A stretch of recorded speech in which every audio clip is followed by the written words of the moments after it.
स्वागत है आप सभी का बानी क्लासेस में। आज हम कक्षा 9 की हिंदी क्षितिज से गद्य से हम पहला पाठ पढ़ने वाले हैं, दो बैलों की कथा। इस कहानी को लिखा है प्रेमचंद ने। प्रेमचंद का नाम आपने सुना होगा, ये बहुत ही प्रसिद्ध लेखक थे। इनके जीवन के बारे में पढ़ते हैं। प्रेमचंद का जन्म सन 1880 में बनारस के लमही गांव में हुआ था।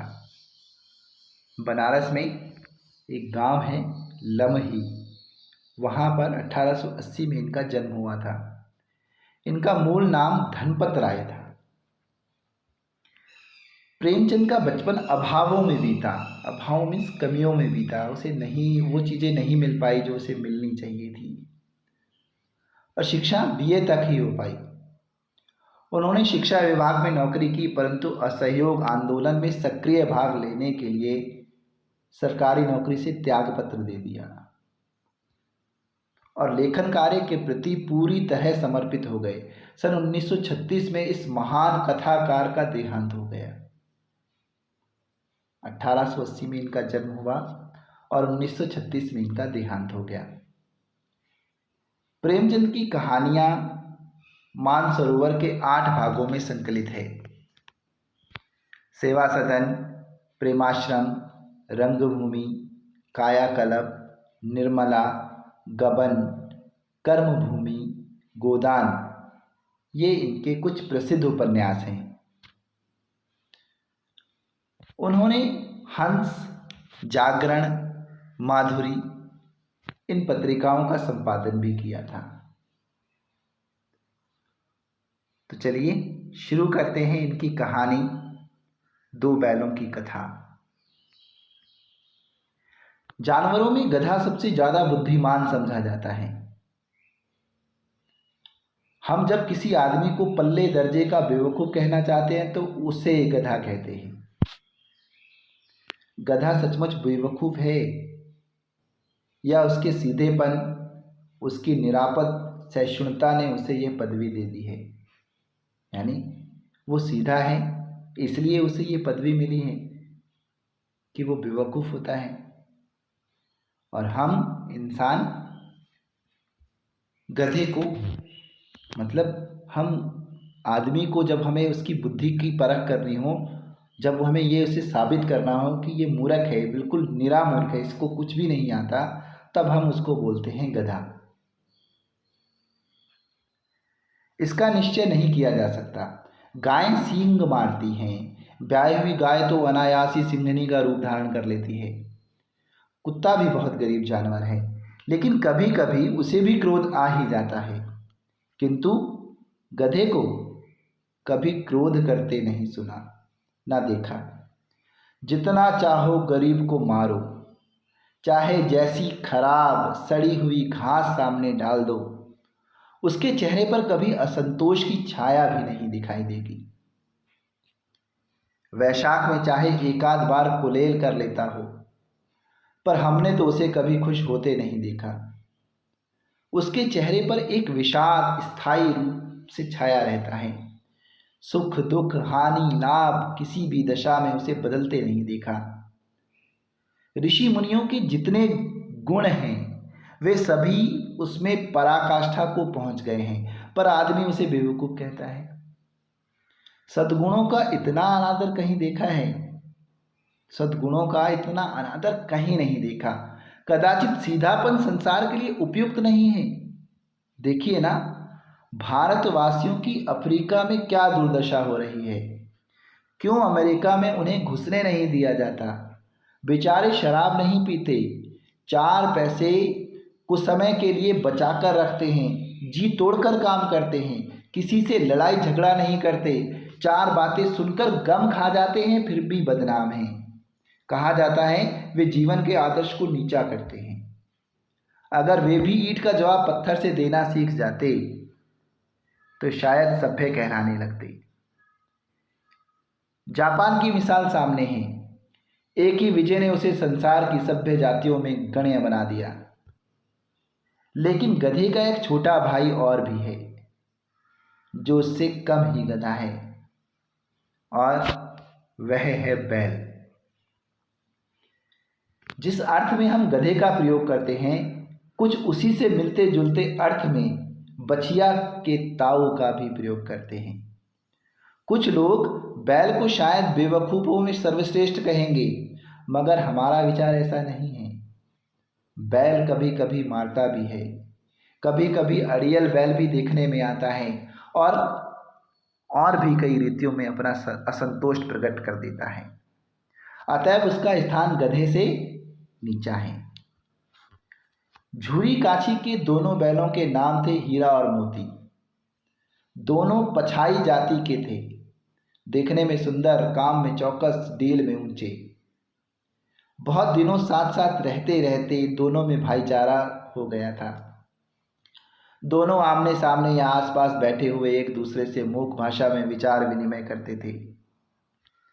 एक दूसरे की मन की बात कैसे समझ जाता था, हम नहीं कह सकते। अवश्य ही उनमें कोई ऐसी गुप्त शक्ति थी जिससे जीवों में श्रेष्ठता का दावा करने वाला मनुष्य वंचित है। दोनों एक दूसरे को चाटकर और सूंघकर अपना प्रेम प्रकट करते। कभी कभी दोनों सींग भी मिला लिया करते थे। विग्रह के नाते से नहीं, केवल विनोद के भाव से, आत्मीयता के भाव से। जैसे दोस्तों में घनिष्ठता होते ही धौल धप्पा होने लगता है, इसके बिना दोस्ती कुछ फुसफुसी, कुछ हल्की सी रहती है, जिस पर ज़्यादा विश्वास नहीं किया जा सकता। जिस वक्त ये दोनों बैल हल या गाड़ी में जोत दिए जाते और गर्दन हिला हिला कर चलते, उस वक्त हर एक की यही चेष्टा होती थी कि ज़्यादा से ज़्यादा बोझ मेरी गर्दन पर रहे। दिन भर के बाद दोपहर या संध्या को दोनों खुलते तो एक दूसरे को चाट चाट कर अपनी थकान मिटा लिया करते। नाद में खली भूसा पड़ जाने के बाद दोनों साथ उठते, साथ नाद में मुंह डालते और साथ ही बैठते थे। एक मुंह हटा लेता था तो दूसरा भी हटा लेता था। संयोग की बात, झुरी ने एक बार गोई को ससुराल भेज दिया। बैलों को क्या मालूम वे क्यों भेजे जा रहे हैं, समझे। मालिक ने हमें बेच दिया। अपना यूं बेचा जाना उन्हें अच्छा लगा या बुरा, कौन जाने। पर झुरी के साले गया को घर तक गोई ले जाने में दांतों पसीना आ गया। पीछे से हाँकता तो दोनों दाएं बाएं भागते, पगहिया पकड़कर आगे से खींचता तो दोनों पीछे की ओर जोर लगाते, मारता तो दोनों सुसींग नीचे करके हुंकारते। अगर ईश्वर ने उन्हें वाणी दी होती तो झुरी से पूछते, तुम हम गरीबों को क्यों निकाल रहे हो? हमने तो तुम्हारी सेवा करने में कोई कसर ही नहीं उठा रखी। अगर इतनी मेहनत से काम ना चलता था तो और काम ले लेते। हम तो तुम्हारी चाकरी में मर जाना कबूल था। हमने कभी दाने चारे की शिकायत नहीं की। तुमने जो कुछ खिलाया वह सिर झुकाकर खा लिया, फिर तुमने हमें इस जालिम के हाथ क्यों बेच दिया? संध्या समय दोनों बैल अपने नए स्थान पर पहुंचे। दिन भर के भूखे थे, लेकिन जब नाद में लगाए गए तो एक ने भी उसमें मुंह न डाला। दिल भारी हो रहा था। जिसे उन्होंने अपना घर समझ रखा था वह आज उनसे छूट गया था। वह नया घर, नया गांव, नए आदमी उन्हें बेगानों से लगते थे। दोनों ने अपनी मूक भाषा में सलाह की, एक दूसरे को कनखियों से देखा और लेट गए। जब गांव में सोता पड़ गया तो दोनों ने जोर मारकर पगहे तुड़ा डाले और घर की तरफ चले। पगहे बहुत मजबूत थे, अनुमान ना हो सकता था कि कोई बैल उन्हें तोड़ सकेगा। पर इन दोनों में इस समय दूनी शक्ति आ गई थी। एक एक झटके से रस्सियां टूट गई। झुरी प्रातःकाल सोकर उठा तो देखा कि दोनों बैल चरनी पर खड़े हैं।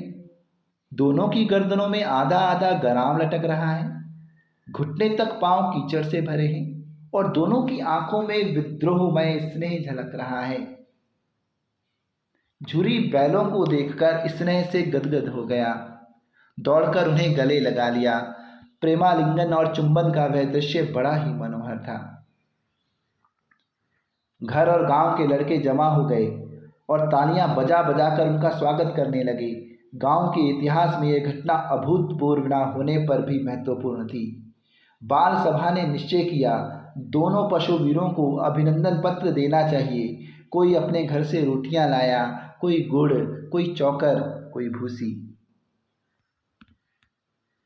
एक बालक ने कहा, ऐसे बैल किसी के पास ना होंगे। दूसरे ने समर्थन किया, इतनी दूर से दोनों अकेले चले आए।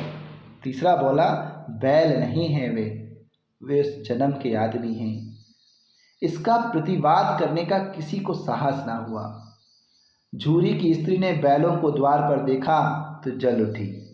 बोली बोली कैसे नमक हराम बैल हैं कि एक दिन वहां काम न किया, भाग खड़े हुए।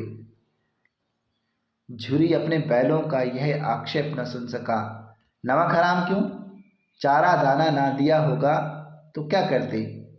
स्त्री ने रौब के साथ कहा, बस तुम ही तो बैलों को खिलाना जानते हो, और तो सभी पानी पिला पिला कर रखते हैं। झुर्री ने चिढ़ाया, चारा मिलता तो क्यों भागते? स्त्री चिढ़ी, भागे इसलिए कि वे लोग तुम जैसे बुद्धुओं की तरह बैलों को सहलाते नहीं, खिलाते हैं तो रगड़ कर जोतते भी हैं। ये दोनों ठहरे कामचोर, भाग निकले। अब देखो कहाँ से खली और चौकर मिलता है। सूखे भूसे के सिवा कुछ न दूंगी, खाएं चाहे मरे। वही हुआ। मजूर की कड़ी ताकीद कर दी गई कि बैलों को खाली सूखा भूसा दिया जाए। बैलों ने नाद में मुंह डाला तो फीका फीका, न कोई चिकनाहट न कोई रस। क्या खाएं? आशा भरी आंखों से द्वार की ओर ताकने लगे। झुरी ने मजूर से कहा, थोड़ी सी खली क्यों नहीं डाल देता बे? मालकिन मुझे मार ही डालेगी। चुरा कर डाला ना ना दादा, पीछे से तुम भी उन्हीं की सी कहोगे। दूसरे दिन झुरी का साला फिर आया और बैलों को ले चला। अब उसने दोनों को गाड़ी में जोता। 2-4 बार मोती ने गाड़ी को सड़क की खाई में गिराना चाहा, पर हीरा ने संभाल लिया। वह ज़्यादा सहनशील था।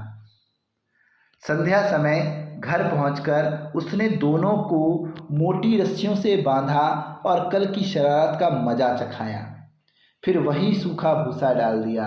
अपने दोनों बैलों को खली, चूनी सब कुछ दी। दोनों बैलों का ऐसा अपमान कभी ना हुआ था। झुरी उन्हें फूल की छड़ी से भी ना छूता था। उसकी टिटकार पर दोनों उड़ने लगते थे। यहाँ मार पड़ी। आहत सम्मान की व्यथा तो थी ही, पर मिला सूखा भूसा। नाद की तरफ आंखें तक न उठाई। दूसरे दिन गया ने बैलों को हल में जोता, पर इन दोनों ने जैसे पांव न उठाने की कसम खा ली थी। वह मारते मारते थक गया, पर दोनों ने पांव न उठाया। एक बार जब उस निर्दयी ने हीरा की नाक पर खूब डंडे जमाए तो मोती का गुस्सा काबू के बाहर हो गया। हल लेकर भागा। हल, रस्सी, जुआ, जोत सब टूट टाट के बराबर हो गया। गले में बड़ी बड़ी रस्सियां ना होती तो दोनों पकड़ाई में ना आते। हीरा ने मूक भाषा में कहा, भागना व्यर्थ है। मोती ने उत्तर दिया, तुम्हारी तो इससे जान ही ले ली थी, अब की बड़ी मार पड़ेगी। पढ़ने दो, बैल का जन्म लिया है तो मार से कहाँ तक बचेंगे। गया 2 आदमियों के साथ दौड़ा आ रहा है। दोनों के हाथों में लाठियां हैं। मोती बोला, कहो तो दिखा दूं कुछ मजा, मैं भी लाठी लेकर आ रहा है। हीरा ने समझाया, नहीं भाई, खड़े हो जाओ। मुझे मारेगा तो मैं भी 1-2 को गिरा दूंगा। नहीं, हमारी जाति का यह धर्म नहीं है। मोती दिल में ऐंठ कर रह गया। गया आ पहुंचा और दोनों को पकड़ कर ले चला। कुशल हुई कि उसने इस वक्त मारपीट न की, नहीं तो मोती भी पलट पड़ता। उसके तेवर देखकर गया और उसके सहायक समझ गए कि इस वक्त टाल जाना ही मसलहत है। आज दोनों के सामने फिर वही सूखा भूसा लाया गया। दोनों चुपचाप खड़े रहे। घर के लोग भोजन करने लगे। उस वक्त छोटी सी लड़की 2 रोटियां लिए निकली और दोनों के मुंह में देकर चली गई। उस एक रोटी से इनकी भूख तो क्या शांत होती, पर दोनों के हृदय को मानो भोजन मिल गया। यहाँ भी किसी सज्जन का वास है। लड़की भैरव की थी, उसकी माँ मर चुकी थी। सौतेली माँ उसे मारती रहती थी, सौतेली माँ उसे मारती रहती थी, इसलिए इन बैलों से उसे एक प्रकार की आत्मीयता हो गई थी।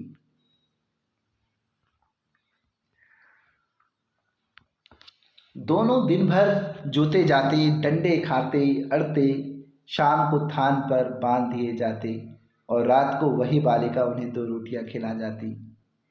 प्रेम के इस प्रसाद की यह बरकत थी कि 2-2 गाल सूखा भूसा खाकर भी दोनों दुर्बल न होते, मगर दोनों की आंखों में रोम रोम में विद्रोह भरा हुआ था। एक दिन मोती ने मूक भाषा में कहा, अब तो नहीं सहा जाता हीरा, क्या करना चाहते हो? एक आध को सींगों पर उठाकर फेंक दूंगा, लेकिन जानते हो वह प्यारी लड़की जो हमें रोटियां खिलाती हैं उसी की लड़की है, जो इस घर का मालिक है। वह बेचारी अनाथ ना हो जाएगी तो मालकिन को ना फेंक दूं? वही तो उस लड़की को मारती है। लेकिन औरत जात पर सिंह चलाना मना है, ये भूल जाते हो। तुम तो किसी तरह निकलने ही नहीं देते। बताओ, तुड़ाकर भाग चलें? हाँ, यह मैं स्वीकार करता हूँ, लेकिन इतनी मोटी रस्सी टूटेगी कैसे? इसका एक उपाय है। पहले रस्सी को थोड़ा सा चबा लो, फिर एक झटके में जाती है। रात को जब बालिका रोटियां खिलाकर चली गई, दोनों रस्सियां चबाने लगे, पर मोटी रस्सी मुंह में ना आती थी। बेचारे बार बार जोर लगाकर रह जाते थे। सहसा घर का द्वार खुला और वही लड़की निकली। दोनों सिर झुकाकर उसका हाथ चाटने लगे। दोनों की पूंछें खड़ी हो गई।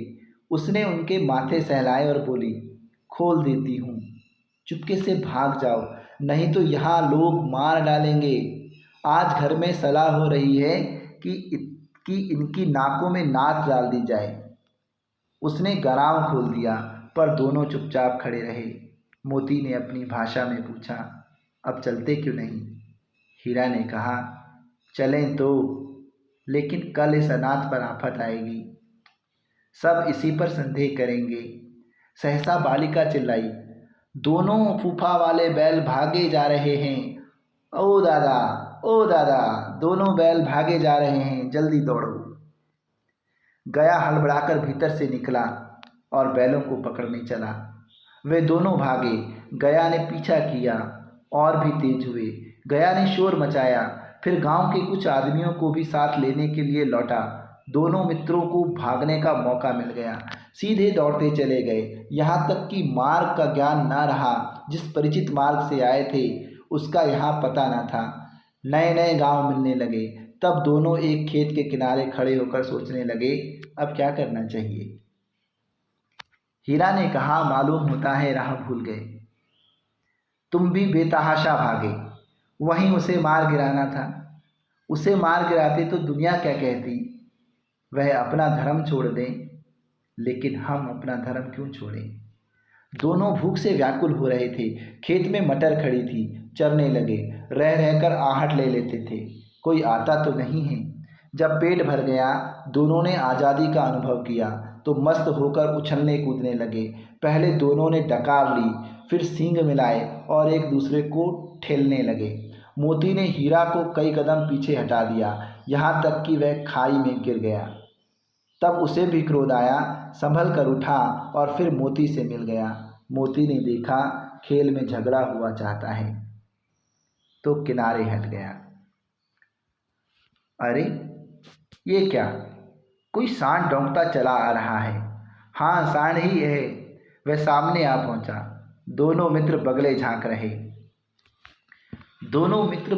रहे हैं। सांड पूरा हाथी है, उससे भिड़ना जान से हाथ धोना है, लेकिन ना भिड़ने पर भी जान बचती नजर नहीं आती। इन्हीं की तरफ आ भी रहा है, कितना भयंकर सूरत है। मोती ने मूक भाषा में कहा, बुरे फंसे, जान बचेगी, कोई उपाय सोचो। हीरा ने चिंतित स्वर में कहा, अपने घमंड में भूला हुआ है, आरजू विनती ना सुनेगा, भाग क्यों ना चले। भागना कायरता है, तो फिर यहीं मरो। बंदा तो 9 2 11 होता है, और जो दौड़ाए। फिर तो कोई उपाय सोचो जल्द। उपाय यही है कि उस पर दोनों जने एक साथ चोट करें। मैं आगे से रगेदता हूँ, तुम पीछे से रगेदो। दोहरी मार पड़ेगी तो भाग खड़ा होगा। मेरी ओर झपटे, तुम बगल से उसके पेट में सींग घुसेड़ देना। जान जोखिम है, पर दूसरा उपाय नहीं है।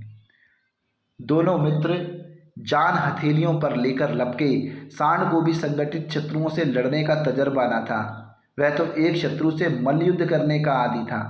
जो ही हीरा पर झपटा, मोती ने पीछे से दौड़ाया। सांड उसकी तरफ मुड़ा तो हीरा ने रगेदा। सांड चाहता था कि एक एक करके दोनों को गिरा ले, पर ये दोनों भी उस्ताद थे, उसे यह अवसर न देते। एक बार सांड झल्लाकर हीरा का अंत कर देने के लिए चला कि मोती ने बगल में आकर पेट से सींग भोंक दिया। सांड क्रोध में आकर पीछे फिरा तो हीरा ने दूसरे पहलू में सींग चुभा दिया। आखिर बेचारा जख्मी होकर भागा, और दोनों मित्रों ने दूर तक उसका पीछा किया, यहाँ तक कि सांड बेदम होकर गिर पड़ा। तब दोनों ने उसे छोड़ दिया। दोनों मित्र विजय के नशे में झूमते चले जाते थे। मोती ने अपनी सांकेतिक भाषा में कहा, मेरा जी तो चाहता था कि बच्चा को ही मार डालूं। हीरा ने तिरस्कार किया, गिरे हुए बैरी पर सींग न चलाना चाहिए। ये सब ढोंग है। बैरी को ऐसा मारना चाहिए कि फिर ना उठे। अब घर कैसे पहुंचोगे वह सोचो। पहले कुछ खा लें तो सोचें। सामने मटर का खेत था ही। मोती उसमें घुस गया। हीरा मना करता रहा, पर उसने एक न सुनी। अब 2 ही 4 ग्रास खाए थे कि 2 आदमियां लाठियां लिए दौड़ पड़े और दोनों मित्रों को घेर लिया। हीरा तो मेड़ पर था, निकल गया। मोती सींचे हुए खेत में था। उसके खुर कीचड़ में धंसने लगे, ना भाग सका। पकड़ लिया। हीरा ने देखा संगी संकट में है तो लौट पड़ा। फंसेंगे तो दोनों फंसेंगे। रखवालों ने उसे भी पकड़ लिया। प्रातःकाल दोनों मित्र कांजी हौस में बंद कर दिए गए। दोनों मित्रों को जीवन में पहली बार ऐसा साबिका पड़ा कि सारा दिन बीत गया और खाने को एक तिनका भी न मिला। समझ ही में ना आता था ये कैसा स्वामी है। इससे तो गया फिर भी अच्छा था। यहाँ कई भैंसें थी, कई बकरियाँ, कई घोड़े, कई गधे, पर किसी के सामने चारा ना था। सब जमीन पर मुर्दों की तरह पड़े थे। कई तो इतने कमज़ोर हो गए थे कि खड़े भी ना हो सकते थे। सारा दिन दोनों मित्र फाटक की ओर टकटकी लगाए ताकते रहते, पर कोई चारा लेकर आता न दिखाई दिया। तब दोनों ने दीवार की नमकीन मिट्टी चाटनी शुरू की, पर इससे क्या तृप्ति होती।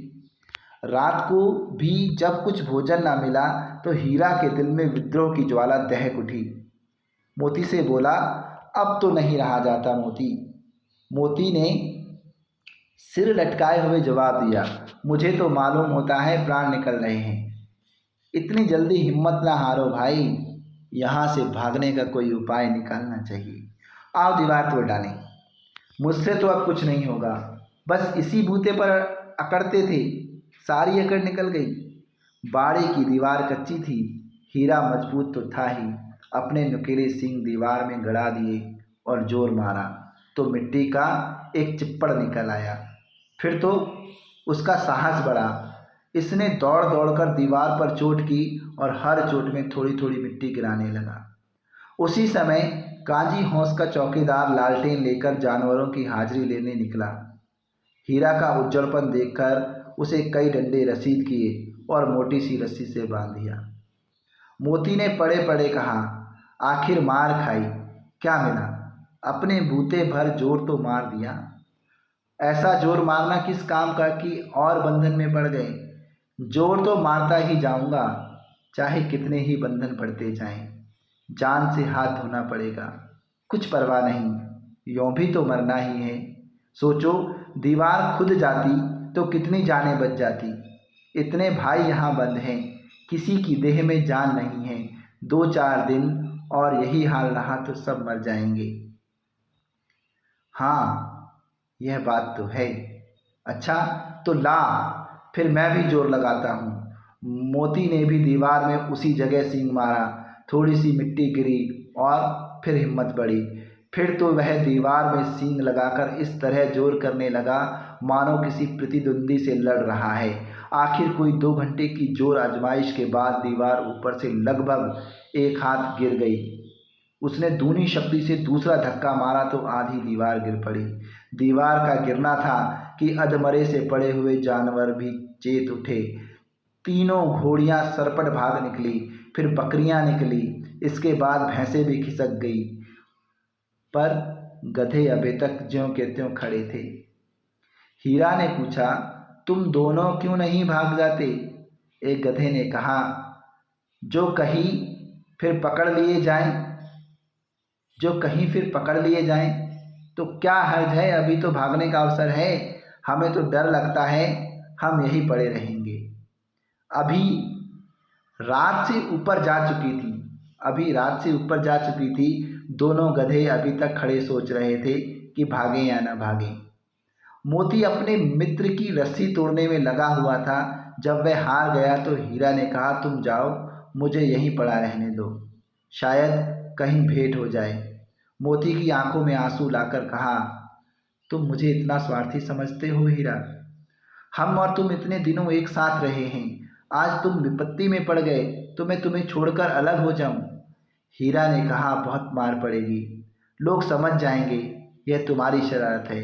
मोती गर्व से बोला, जिस अपराध के लिए तुम्हारे गले में बंधन पड़ा, उसके लिए अगर मुझ पर मार पड़े तो क्या चिंता। इतना तो हो ही गया कि 9-10 प्राणियों की जान बच गई, वे सब तो आशीर्वाद देंगे। ये कहते हुए मोती ने दोनों गधों को सींगों से मार मार कर बाड़े के बाहर निकाला और तब अपने बंधु के पास आकर सो रहा। भोर होते ही मुंशी और चौकीदार तथा अन्य कर्मचारियों में कैसी खलबली मची, इसके लिखने की जरूरत नहीं। बस इतना ही काफ़ी है कि मोती की खूब मरम्मत हुई और उसे भी मोटी रस्सी से बांध दिया गया। 1 सप्ताह तक दोनों मित्र वहाँ बंधे पड़े रहे। किसी ने चारे का एक तृण भी न डाला। हाँ, एक बार पानी दिखा दिया जाता था, यही उनका आधार था। दोनों इतने दुर्बल हो गए थे कि उठा तक न जाता था। ठठरियाँ निकल आई थी। एक दिन बाड़े के सामने डुग्गी बजने लगी और दोपहर होते होते वहाँ 50-60 आदमी जमा हो गए। तब दोनों मित्र निकाले गए और उनकी देखभाल होने लगी। लोग आ आकर उनकी सूरत देखते और मन फीका करके चले जाते। ऐसे मृतक बैलों का कौन खरीदार होता। सहसा एक दड़ियल आदमी, जिसकी आंखें लाल थी और मुद्रा अत्यंत कठोर, आया। दोनों मित्रों के कूल्हों में उंगली गोदकर मुंशी जी से बात करने लगा। उसका चेहरा देखकर अंतर्ज्ञान से दोनों मित्रों के दिल कांप उठे। वह कौन है और उन्हें क्यों टटोल रहा है, इस विषय में उन्हें कोई संदेह न हुआ। दोनों ने एक दूसरे को भीत नेत्रों से देखा और सिर झुका लिया। हीरा ने कहा, गया के घर से नाहक भागे, अब जान न बचेगी। मोती ने अश्रद्धा के भाव से उत्तर दिया, कहते हैं भगवान सबके ऊपर दया करते हैं, उन्हें हमारे ऊपर क्यों दया नहीं आती? भगवान के लिए हमारा मरना जीना दोनों बराबर हैं। चलो अच्छा ही है, कुछ दिन उसके पास तो रहेंगे।